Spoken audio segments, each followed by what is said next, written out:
Online सत्ता सुरू झाली, ऑफलाईन सत्ता बंद झाली आणि अचानक उठाव झाला.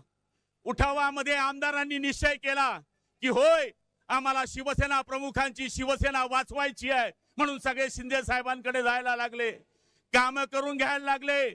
त्यावेळेस आम्ही गुवाहाटी गेलो. गुवाहाटीला झालेला परिणाम पाहिला. 33 देशांनी त्याची नोंद केली. हु इज एकनाथ शिंदे? एकनाथ शिंदे कोण आहेत? हा महाराष्ट्राचा एक टायगर आहे, हा एक वाघ आहे देशामध्ये आणि बाहेर देशामध्ये सिद्ध झालं. होय, तिथून आम्ही निघालो आणि एक ज्याला मी माझा माल म्हणतो तो सत्तेतून म्हणाला की म्हणले 40 रेडे या मुंबईमध्ये आले तर कापले जातील. पण आम्ही 40 रेडे या मुंबईमध्ये आलो. त्या रेड्यांनी या मुंबईमध्ये येऊन सत्ता स्थापन केली.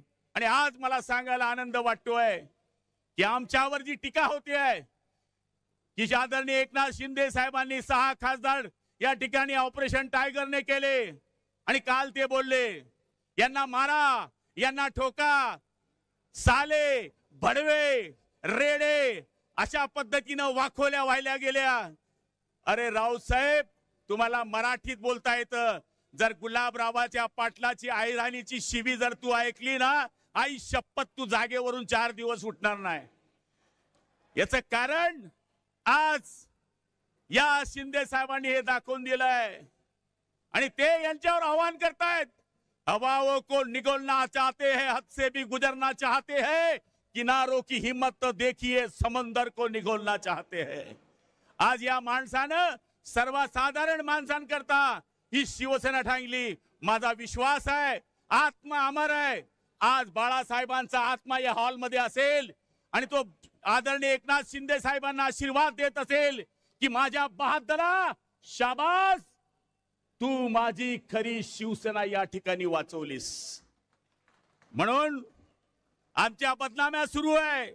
वो समंदर को खंगोलने में है, हमारी कमैया निकालने में है. जिनकी लंगोटी फटी है वो हमारी पगड़ी उछालने में लगे है. मला तरी असं वाटतं यांचं स्वप्न साकार होणार नाही. माझी वेळ संपली आहे, चिठ्ठी आलेली आहे. पण मी आपल्याला सांगतो 6 खासदारांचं मला माहित नाही, त्यांचं काय झालं मला माहित नाही.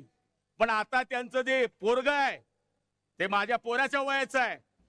ते म्हणायला लागलं की हे 6 लोक फुटले, पैशाच्या भरोशाने फुटले. अरे सोनिया, तुमचे बापजादे मुख्यमंत्री होते तेव्हा तुम्ही मंत्री होते, गल्ली गल्ली फिरले असते, गावागावात गेले असते, आमदारांच्या नाराज्या काढल्या असत्या, शिंदे साहेबांना जवळ केलं असतं तर ही वेळ आली नसती.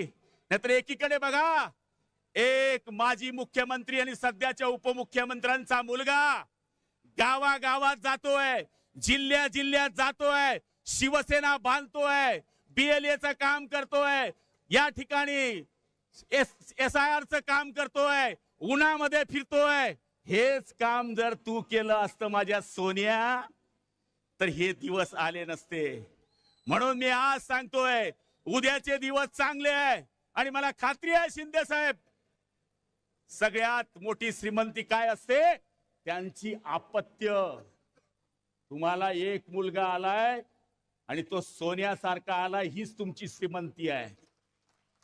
हे 32 वर्गाचं त्यांचं पोट आहे, AC मध्ये बसलंय, देशी गोष्ट करताय आणि ते संजय राऊत नावाचं बावलं ते संपणार आहे, संपवणार आहे. सांगण्याची गरज नाही. याला म्हणे मारील, त्याला म्हणे मारील. अरे आम्ही काय असेच दिसतो काय? 4-4 लाखातून निवडून आलोय. जरा आमच्या मागच्या गुन्ह्यांची हिस्ट्री चेक, राऊत चेक कर. 302, 307 प्लेन चॅप्टर 151 तुला पाठ नसतील तेवढे पाठ आहे. तू बसल्या बसल्या लेखणीच्या भरोशावर बाळासाहेबांच्या आशीर्वादावर खासदार झालास. आम्ही जनतेमधून आमदार झालेले लोक आहोत, जनतेमधून खासदार झालेले लोक आहोत. हा तर छोटासा झटका आहे, विधानसभेचा अजून फटका आहे आणि महापालिकेचा मोठा चटका आहे. हे विसरता कामा नये आणि तो तुम्ही देणार याची मला खात्री आहे.